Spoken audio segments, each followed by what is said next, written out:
E aí galera, aqui que fala o Aranha do Esporte, isso aqui, o Aranha do Esporte, torcendo aqui pro Sport Clube Recife, o maior do Nordeste, pelo esporte e tudo. E mais uma vez, o Santa Cruz perdeu de novo, né, pra gente, como sempre, como é o destino deles.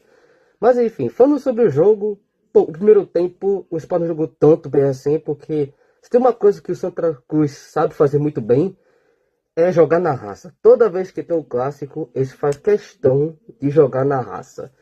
Então teve muitas vezes que o Sport quase sofreu muito gols, mas o time do Sport conseguiu defender.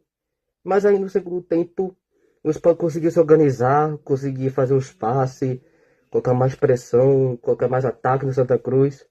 E conseguiram fazer o segundo gol que, meu Deus, foi um sufoco. Mas aí, vamos que vamos.